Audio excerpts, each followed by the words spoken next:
చలాన్స్ మీద auto debit process పెడుతుంది. So దాని గురించి నీ ఒపీనియన్ ఏంటి? అంటే పెట్టొచ్చా, ఎందుకు పెట్టొచ్చు, పెడితే పెట్టకూడదంటే ఎందుకు పెట్టకూడదు, అసలు యంగ్స్టర్స్ పాయింట్ ఆఫ్ వ్యూ ఏంటి, బైక్స్ తోలే వాళ్ళ పరిస్థితి ఏంటి, దీని గురించి పూర్తిగా చెప్పు. చలాన్స్ కోసం వచ్చి ఇప్పుడైతే రీసెంట్గా మనకు చలాన్లకి కొత్త ఒకటి వచ్చింది. ఏంటిది అని అంటే ఇంత ముందు హెల్మెట్ పెట్టకపోతే 300-200 ఉండే. ఇప్పుడు ఏం చెప్తారు అని అంటే త్రిబుల్ రైడ్ అయినా వితౌట్ హెల్మెట్ అయినా అండ్ డ్రంక్ అండ్ డ్రైవ్ అయినా ఏదైనా కూడా 5100 5200 అని చెప్పి ఇప్పుడు వచ్చింది. మళ్ళీ దాంతో పాటు 3 months జైలు అని కూడా ఇచ్చారు. సో ఇప్పుడు నేనేం చెప్తున్నాను అని అంటే దానికోసం ఇదంతా బాగానే ఉంది. ఇప్పుడు మనకు యూటర్న్, ఇప్పుడు నేను ఇక్కడికి వెళ్ళాలి, ఆ యూటర్న్ వచ్చి ఒక 100 meters లో ఉంది, ఒక 500 meters లో ఉంది. కాకపోతే నా ఇల్లు వచ్చి పక్కనే ఉంది అనుకో, నేను అక్కడ నుంచి యూటర్న్ తీసుకోవాలి. సో వాళ్ళు అంటారు మీరు మరి కరెక్ట్ రూట్ లో వెళ్ళొచ్చు కదా అని. నేను కరెక్ట్ రూట్ లో వెళ్ళొచ్చు, కాకపోతే అంత దూరం పెట్టారు, మళ్ళీ పెట్రోల్ రేట్లు పెంచారు. సో దగ్గరే కదా అని చెప్పి తీసుకొని వెళ్తే దాని మాత్రానికి ఆయన 5000-6000 అనుకుంటే వేసుకుంటూ పోతే ఎక్కడి నుంచో వచ్చి 15,000-20,000 బతుకుతాం. అట్లాంటిది 5,000-6,000 చలాన్లు వేసుకుంటూ పోతే బతకనికి కూడా అవ్వదు. సరే,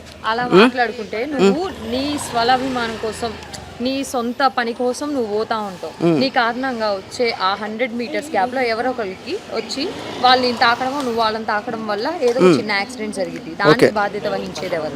ఓకే, మీరు అనేది బాగానే ఉంది.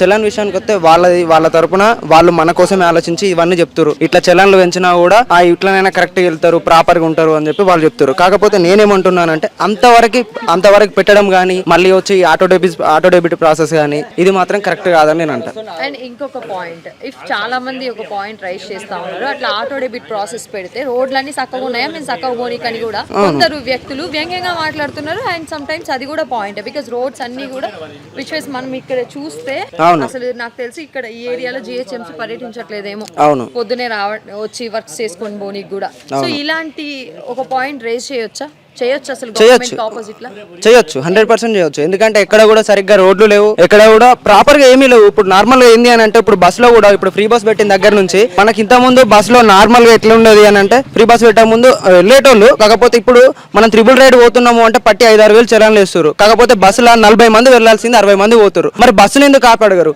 ఇంతమంది ఎలా పోతారు అని బస్సులో నిలబడి పోతుంటే కింద పడి కూడా అట్లా కూడా ప్రమాదాలు జరుగుతున్నాయి. మరి అవెందుకు పట్టించుకోవట్లేదు ఈ ప్రభుత్వం? అది కూడా పట్టించుకోవాలి కదా, దానికోసం కూడా మాట్లాడాలి కదా. అంటే ప్రభుత్వం వైపు నుంచి ప్రజలకు ఏం కావాలో ప్రభుత్వం ఆలోచించకుండానే ఇట్లాగా ఆంక్షలు పెడుతుందని. అవును, 100%. ఎటువంటి చర్యలు తీసుకుంటే బాగుంటుంది? లైక్ ఎక్కువగా యంగ్స్టర్స్ కోసం, బికాస్ బండ్లు కొంచెం ర్యాష్గా తోలే వాళ్ళు ఉంటారు, లేదా కొంచెం స్పీడ్ మీద వెళ్ళే వాళ్ళు ఉంటారు, వర్క్ అట్లుంటారు. సో వాళ్ళ కోసం ఎటువంటి చర్యలు తీసుకుంటే బాగుంటుంది? అంటే ఈ స్ట్రిక్ట్ రూల్స్ ఒక అందుకు మనుషులని లైక్ ఈ యంగ్స్టర్స్ని కొంచెం భయపెట్టడానికో ఈ పాయింట్ ఆఫ్ వ్యూ కూడా అయ్యి ఉండొచ్చు కదా. అట్లాంటప్పుడు వీళ్ళ సైడ్ నుంచి కూడా అన్ని రైట్ ఉండాలి కదా.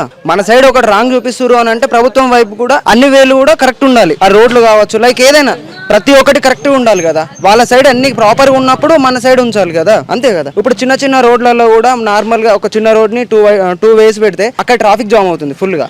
దాంట్లో మనం సైడ్ నుంచి పోతాం, దాంట్లో సైడ్ నుంచి పోయిన దానికి వాడు రాంగ్ వే అని చెప్పి 5-6 వేలు చలాన్లు వేస్తాడు. అదే ఏదో వాళ్ళు కొంచెం పెద్దగా పెట్టి దాన్ని మంచిగా పెట్టేది ఉంటే ఇదంతా ఉండదు కదా. అప్పుడు అసలు ట్రాఫిక్ ఇష్యూస్కి వచ్చేసరికి ట్రాఫిక్ అధికారులు ఎవరైతే ఉంటారో ట్రాఫిక్ కానిస్టేబుల్స్ కానీ వాళ్ళ దగ్గర మీరు ఎక్కువగా ఎదుర్కొనేటటువంటి అంటే ప్రాబ్లమ్స్ ఏంటి? లైక్ ఎమర్జెన్సీలో వెళ్తుంటే వాళ్ళు మిమ్మల్ని ఆపి చలాన్ అని చెప్పేసి లేదా బండి పక్కన పెట్టమని ఇట్లాంటివి ఏమైనా ఫేస్ చేశాను. ఇప్పుడు నార్మల్గా ఏంది అని అంటే ఇప్పుడు ఈ పోలీసు వాళ్ళకి ఇంతకుముందు లేదు, కాకపోతే ఇప్పుడు వచ్చి ఏంది అని అంటే నార్మల్ గా బండి అక్కడ పెట్టేసి ఉన్నా కూడా పోలీసు వాళ్ళు వచ్చి మనం బండి స్టార్ట్ చేస్తే బండి కీ పట్టుకొని వెళ్ళిపోతారు. ఫస్ట్ ఆఫ్ ఆల్ బండి కీ పట్టుకొని వెళ్ళిపోతారు.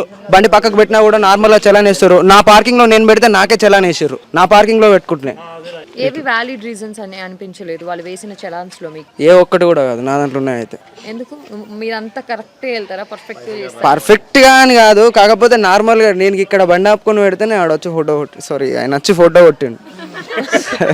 సరే, సన్న బియ్యం తెచ్చుకుంటున్నావా? అసలు ఎందుకు? నాకు పెళ్లి కాలేదు ఇంకా. మీ ఇంట్లో వాళ్ళు తెస్తలేరా? అది వాళ్ళకే సరిపోతాయి. సరే, నూకలు ఏమైనా వస్తున్నాయా?